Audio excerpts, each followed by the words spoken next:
So we've come behind the scenes here at Telford International Centre to the bit that the audience don't get to see, where all the storage of all the kit that's out there in the hall is kept. Toby from Yarrington, you don't travel light, do you? No, we don't. What we got here? Especially for a show like this, we've got staging, we've got all the PA, we've got screens, projectors, everything we could need. Hazers, we've got smoke effects, lights, real flame pyro.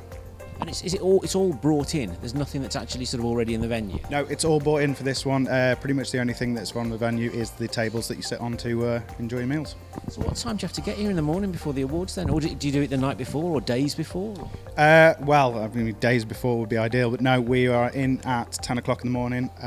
We rehearse at 4 and then we're ready to go live by 7. So it's all one day, all start to finish. And then when everybody's gone home, you've got to strip it all down and get it out, haven't you? Exactly, 1 o'clock. As soon as 1 o'clock comes, we're in D-rig mode. All back in these cases, back on lorries, and home to bed by 4 or 5. By Monday or something like that. So you know every single thing, every single case, and what's supposed to go in every single one of these? Yes, we do. Every single one. It's all barcoded. It's all labelled. We know exactly what's in. You could tell me to go and grab a single cable. I'll run straight to it, and it'll be in before you know it. Can you come and organise my office? I need to organise my own home first. Good to see you. I better leave you to get on with it. Thanks a lot. Thanks, Carl.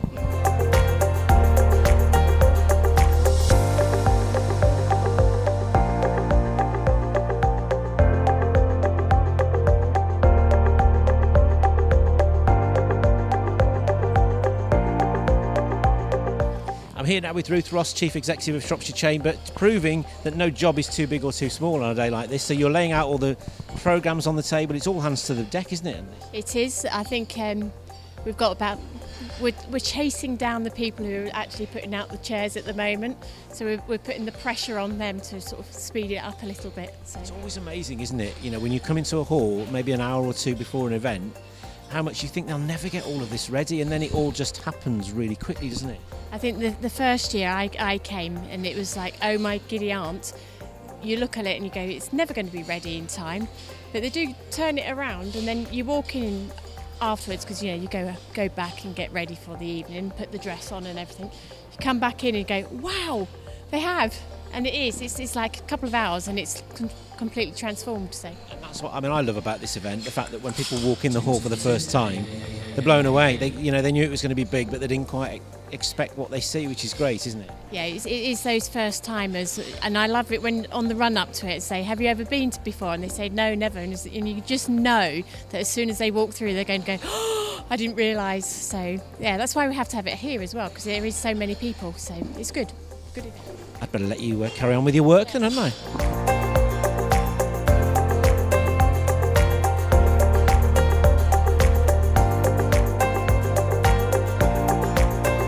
Now I'm here with some of the most important people in this entire hall. Everybody's looking towards the stage, but right at the back of the hall at the International Centre are the people who keep this entire event going. Introduce yourself, sir. Tell me a bit about what goes on here. Sure, I'm Kelvin, so I'm the show caller. So my job's basically to keep everybody in line and tell everybody when a video's playing or when somebody's coming up to win an award. So we've got Paul down here who runs all the video side.